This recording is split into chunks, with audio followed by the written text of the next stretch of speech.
Shalom, selamat pagi, selamat berjumpa kembali. Tetap semangat, tetap tegar. Pagi ini kita bersama-sama akan menikmati persekutuan kita dengan Tuhan melalui firman Tuhan. Masih tetap kita mendengar melalui udara. Dan apapun yang terjadi kita jalan terus. Saudara-saudara, kita bersama-sama pada saat ini untuk melihat satu kepastian. Setiap orang yang menjadi anak-anak Tuhan diberikan janji, ya dan amin. Dan itu pasti. Kepastian untuk terima janji adalah diberikan kepada anak-anaknya yang percaya. Sebagai orang percaya, kita sangat yakin bahwa berkat Tuhan ada di pihak kita. Tetapi begitukah kenyataan untuk kehidupan kita sehari-hari? Ternyata tidak selalu. Sebab di samping berkat-berkat Tuhan yang dijanjikan, yang akan kita miliki, tetapi hidup kita sehari-hari sering diwarnai oleh ancaman, oleh ketakutan, oleh kekhawatiran, oleh kegagalan, dan lain sebagainya. Dan itu terjadi sepanjang masa. Kita melihat pada saat ini adalah peristiwa tentang Yakub yang akan menjadi pokok pembicaraan pada pagi hari ini. Yakub sering dipaksa lari, pontang-panting ketakutan, karena ada sesuatu yang keliru, yang salah, yang dibuatnya di hadapan keluarganya. Sia-siakah janji Tuhan itu bahwa Tuhan mau melindungi dan memberkati? Tidak juga. Sebab Tuhan yang berjanji itu adalah setia. Kita melihat di dalam Kitab Kejadian pasal 28 ayat 15. Sesungguhnya aku menyertai engkau dan aku akan melindungi engkau kemanapun engkau pergi, dan aku akan membawa engkau kembali ke negeri ini, sebab aku tidak akan meninggalkan engkau dan melainkan tetap melakukan apa yang kujanjikan kepadamu. Saudara-saudara, yang menjadi persoalan adalah bukan janji itu ditepati pada waktunya sekarang. Tetapi tidak dengan sendirinya janji itu menghalalkan segala cara. Apalagi dengan cara tipu-menipu seperti yang dilakukan oleh Yakub bersama dengan ibunya. Hanya karena sang ibu ingin anaknya Yakub memperoleh hak kesulungan lebih besar daripada kakaknya Yakub, yaitu Esau. Dan memang terjadi. Penipuan ini terjadi di dalam dunia ini. Dan menjadi satu fakta, menjadi kenyataan sehari-hari. Tetapi inilah awal perjuangan Yakub. Awal berkat Yakub. Dan ia harus berjuang. Dimulai dari padang pasir. Pada saat dia sudah melakukan penipuan dan mendusta di hadapan bapaknya, yang mengaku dia adalah sebagai Esau, ternyata dia adalah Yakub. Kemudian dia lari, sebab kakaknya akan menangkap dan membunuhnya. Yakub lari seorang diri. Dia tidak ditemani oleh siapapun juga. Dia tidak membawa harta dan segala hal yang dibutuhkan. Ia lari untuk menyelamatkan diri. Tetapi karena Tuhan yang berjanji bahwa Tuhan akan menyertai dan memberkati, Maka Yakub menjalankan perjalanan yang pertama adalah dia lari ke padang gurun yang gersang. Di tengah-tengah gurun itu pasti banyak bahaya. Bisa saja binatang buas, bisa saja orang, bisa saja cuaca. Tapi Yakub bersama dengan imannya kepada Allahnya, ia jalani. Di tengah malam, ia tertidur di tengah padang pasir. Ia hanya mengambil batu untuk alas kepalanya. Dan dia tertidur dengan lelap. Tetapi tiba-tiba dia bermimpi. Dia melihat ada tangga yang tinggi menjulang ke langit. Dan banyak malaikat-malaikat yang turun naik menghampirinya. Maka ketika dia terbangun, dia sadar bahwa itu adalah utusan Tuhan. Dan dia mengatakan batu ini adalah menjadi batu di mana Allah berada. Dan tempat ini menjadi rumah Allah. Dan saudara-saudara, Tuhan memberitahukan bahwa tempat itu akan menjadi miliknya, akan menjadi warisnya di kelak kemudian hari. Tetapi apakah sukacita itu terus menyertai? Ternyata tidak. Janji berkat itu tidak terjadi menurut dirinya sendiri. Tidak terjadi dengan segera. Dan itu yang dialami oleh Yakub. Ia harus berjuang. Hal ini terjadi juga di dalam kehidupan kita sehari-hari. Seringkali kita ini ingin memaksakan kehendakku yang baik adalah seperti ini. Tetapi belum tentu itu adalah kehendak Tuhan. Oleh karena itu kemudian kita menjadi kecewa, kita menjadi takut, dan kita menjadi putus asa. Yakub ternyata harus menjalani perjalanan yang panjang. Ia pergi ke kota Haran untuk menemui pamannya, adik dari ibunya yang bernama Laban. Di sana dia bertemu dengan anaknya, dua gadis, Lea dan Rachel. Dan yang kelak akan menjadi istrinya. Untuk memperoleh istri, ia harus berjuang, mengabdi menjadi gembala selama 7 tahun, jadi 14 tahun. Belum lagi ditambah untuk memperoleh berkat, untuk memperoleh harta, domba-domba yang lain. Ia harus mengabdi selama 6 tahun lagi.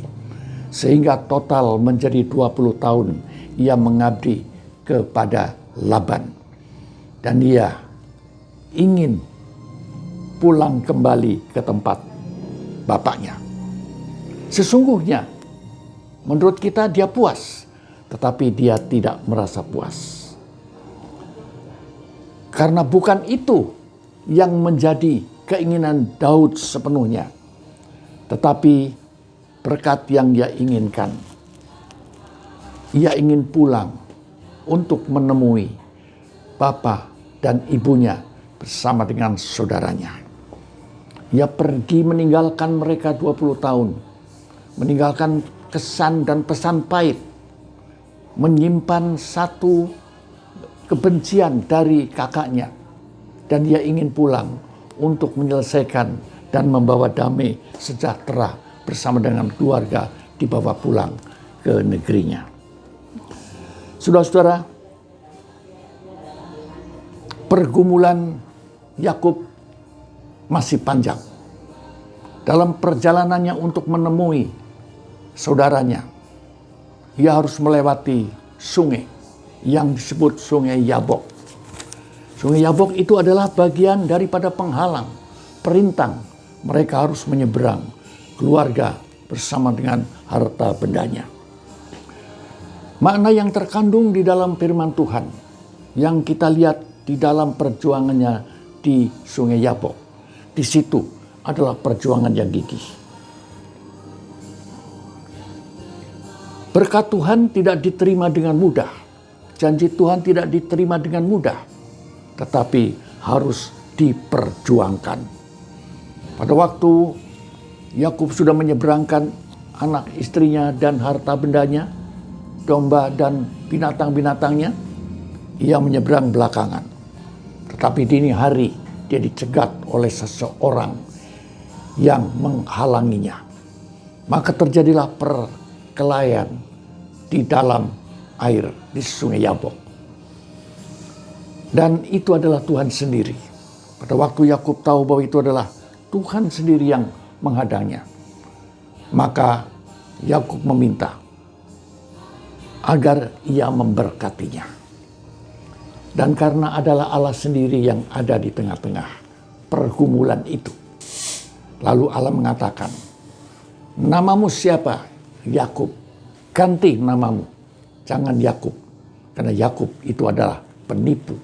Tetapi ganti dengan Israel. Yaitu menjadi bapa orang yang percaya. Perjuangan dan pergumulan Yakub menghasilkan sukacita. Sekarang bukan bernama Yakub. Karena Yakub itu adalah kotor dan membawa penipuan. Tetapi diganti dengan Israel yang berubah dengan situasi yang baru. Dalam kehidupan kita adalah sama. Hidup kita adalah hidup yang lama. Harus diganti dengan kehidupan yang baru. Kehidupan yang baru dalam Kristus. Itu adalah sifat baru, kejadian yang baru, perilaku yang baru. Yang lama sudah berlalu dan yang baru sudah datang. Dan itulah yang harus terus diperjuangkan sepanjang perjalanan kita mengiring Tuhan. Selalu baru di dalam Tuhan supaya kita tidak menjadi layu. Yang kedua, sikap perjuangan itu yang harus terus-menerus diperbaiki. Karena kita adalah bukan bernama Yakub, tetapi bernama Israel. Israel itu bapa orang beriman. Dan kita menjadi orang yang beriman, yang harus terus-menerus menjadi orang yang berharap, yang bergantung, yang percaya, yang mencintai kepada Tuhan, yang memberikan berkat-berkatnya sepanjang perjalanan kehidupan kita. Dan yang ketiga adalah, kalau kita mau menjadi orang yang aman, orang yang damai, orang yang tentram, janji kita kepada Tuhan harus ditepati. Janji apa yang sudah telah lakukan, janji apa yang sudah telah nyatakan kepada Tuhan, jangan dihindari. Buktikan, nyatakan dengan sikap dan perilaku kita. Orang lain barangkali bisa ditutupi, orang lain bisa dibohongi, tetapi di hadapan Tuhan tidak ada barang yang tersembunyi. Oleh karena itu, inilah yang namanya tindakan iman. Tindakan iman seperti Yakub menaruh kepalanya di atas batu, menjadi tempat rumah Allah, menjadi tempat untuk bersandar, menjadi tempat untuk bergantung. Dan batu itu menjadi tempat ia mengharapkan menerima berkatnya dari Allah. Oleh karena itulah segala berkat janji Tuhan, ya dan amin, dan diberikan pada orang yang percaya. Tetap setia, tetap taat, tetap tabah, apapun yang terjadi di depan kita, Tuhan senantiasa mengedangkan tangan untuk memberkati. Amin. Tuhan memberkati. Saudara-saudara, hari ini kita bersama-sama akan mengadakan persekutuan hubungan dengan Tuhan melalui perjamuan kudus yang harus dilakukan oleh anak-anak Tuhan sebagai peringatan penderitaan Tuhan di atas kayu salib untuk pengampunan dan menebus dosa kita. Oleh karena itu, mari kita bersama-sama untuk berdoa supaya apa yang kita jalani hidup ini, senantiasa hidup kita selalu dikuatkan dan diteguhkan oleh Tuhan. Mari kita sama-sama berdoa. Haleluya. Bapa dalam surga, terima kasih buat firman-Mu yang kami dengar bersama-sama. Kami percaya Tuhan, berkat Tuhan dijanjikan kepada kami, ya dan amin. Pasti janji itu akan terjadi. Tetapi kapan janji itu akan terjadi? itulah menjadi perjuangan dan pergumulan kita masing-masing. Oleh karena itu Tuhan, kiranya firman-Mu akan menguatkan, akan meneguhkan, dan akan menolong kami semua, memberikan kekuatan atas kami dalam perjuangan di bumi ini. Terima kasih Tuhan, melalui perjamuan kudus ini, sebagai lambang tubuh dan darah Kristus yang telah tercurah di atas kayu salib untuk pengampunan dosa kami semua, untuk berkat-berkat rohani bagi kami semua, untuk persekutuan kita dengan Tuhan. Oleh karena itu sucikan roti dan anggur yang biasa ini menjadi roti anggur yang penuh dengan berkat dari surga. Dalam nama Yesus kami berdoa. Amin. Saudara-saudara, kita angkat tubuh Kristus pada tangan kita sebelah kanan. Dan saudara-saudara, saya baca firman Tuhan. Apakah saudara percaya bahwa roti ini merupakan tubuh Kristus yang telah tercurah di atas yang telah terpecah di atas kayu salib untuk keampunan dosa kita semua? Amin.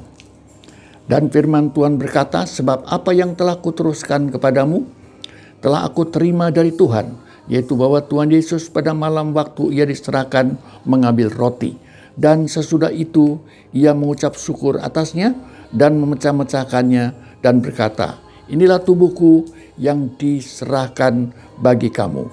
Perbuatlah ini menjadi peringatan akan aku. Dalam nama Yesus, mari kita menikmati persekutuannya.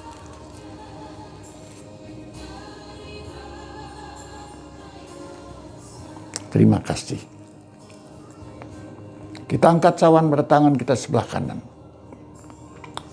Apakah saudara percaya bahwa cawan ini adalah lambang darah Kristus yang tercurah di atas kayu salib untuk keampunan dosa, untuk pembebasan sakit penyakit kita, dan untuk kemenangan kita? Amin. Dan demikian juga ia mengambil cawan sesudah makan lalu berkata, cawan ini adalah perjanjian baru yang dimeteraikan oleh darahku. Perbuatlah ini setiap kali kamu meminumnya menjadi peringatan akan aku. Dalam nama Yesus, mari kita menikmati persekutuan dengan darah Yesus.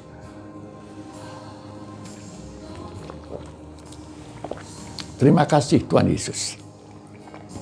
Kami telah menjadi satu dengan Tuhan di dalam iman. Kami sangat yakin bahwa Engkau berada di tengah-tengah kami, berada di tengah-tengah sidang jemaat-Mu yang berada di rumah masing-masing.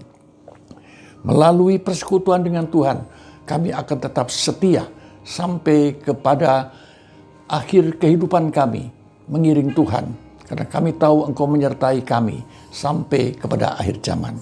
Terima kasih Tuhan, Engkau memberkati kami semuanya. Saudara-saudaraku yang kekasih, terimalah berkat dari Bapa Surgawi, kasih dan sayang dari Tuhan Yesus Kristus, dan persekutuan dalam Roh Kudus menyertai saudara-saudara dari sekarang ini sampai selama-lamanya. Dalam nama Yesus kami berdoa. Amin. Amin. Tuhan Yesus memberkati. Haleluya.